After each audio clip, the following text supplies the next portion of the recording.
অপরাধের আঁতুড় ঘর হয়ে উঠেছে নিকি শ্রীভূমির বাইপাস।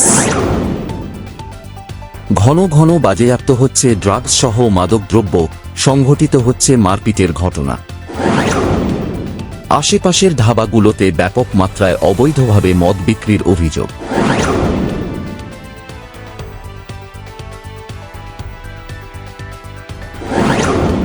শ্রীভূমির বাইপাস এলাকা ক্রমশ অপরাধের ঘাঁটি হয়ে উঠেছে। শনিবার রাতেও শ্রীভূমির বাইপাসে সংঘটিত হয় এক ভয়ঙ্কর ঘটনা। কিছু যুবক বাইপাসে বসে মদ্যপান করছিল। ঠিক তখন ভাটগ্রামের এক যুবক কাজ শেষ করে বাড়ি ফিরছিলেন। তার নাম শশাঙ্ক গোস্বামী। হঠাৎ অচেনা কিছু যুবক শশাঙ্ক গোস্বামীকে ডেকে উনি মদ সিগারেট খান নাকি সেটা জিজ্ঞেস করতে শুরু করে।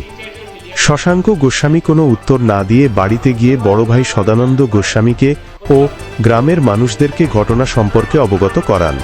বড় ভাই সাথে সাথে বাইপাসে ছুটে এসে মদ্যপ অবস্থায় থাকা যুবকদের আচরণের প্রতিবাদ করেন।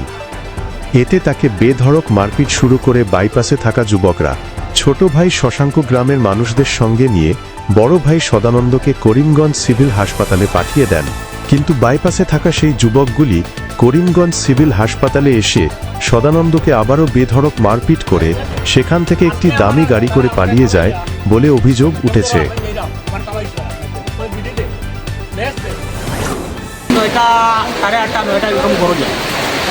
কেউ এই ধরনের করছে না, ব্যাপারটা এমনি তো সবে খাইতে বুঝা জিনিস করে।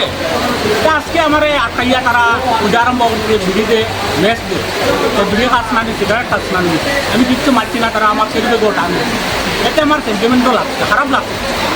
আমি করো গেছি বিয়ে আমার বাইরে কইছি, তারপর পাড়ার বিয়ে কইছি কইয়া আমরা আইসে তারা দোকান নিচ্ছে, তারা অচিনা মানুষের জন্য ইয়ে করে কইতেও কথা কাটাকাটি, তারা লোকে কথা কাটে উঠেছে, তারা উঠিয়া কয় চকিত হয়েছে, এই জন্য ইয়ে হয়েছে কথাবার্তা হয়েছে। কোন গ্যাপে তারা গাড়ি লিভার থেকে সবাই মাথা কোন গ্যাপে দিয়ে মারছে, হয়তো লিভার গাড়ি লিভার দিয়া কোনো সাইডে কাটি দিতে রক্তাক্ত অবস্থা এখন দেখি। তারা পাঠাইছি আমরা আগে আমার বাতিজা এবং পাড়ার একটা ছেলে দিয়ে আমার বড় বাইরে ইয়ে করার ট্রিটমেন্ট করার লাগে। তারা ও গ্যাপে আমরা রয়েছি এখানে, তারা হসপিটাল লাইয়া বন্ধ বাতিজারে মারিয়া যাচ্ছে হসপিটাল।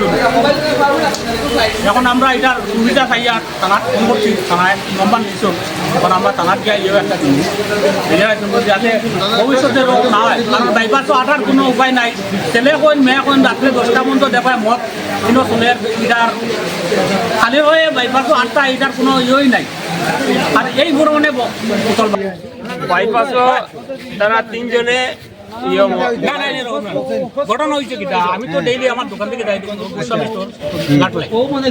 ডেইলি যাই, এরকম দেখি তারা মধু খাই ঠিক আছে। আজকে আমার তারা আমার কামাইয়া যেমন ধরো আমি যাই রাম আমার কামাইছে, তারা ওই বিডি দে মেস দে অচিনা মানুষের কয় দেয় না, আমি কিচ্ছু মারছি না, একটু আগাইছে তা আবার আখাইছে আমার ওই ভিডিও কাজ কানি মেস কাজ কানি আমার কেরুবগা টানছে, কেরুবগা আসলে আমার সাথী থাকে। আজকে ল্যাপটপ ব্যাগ নিয়েছি না, আমার সেন্টিমেন্টও লাগছে, এটা খারাপ লাগছে।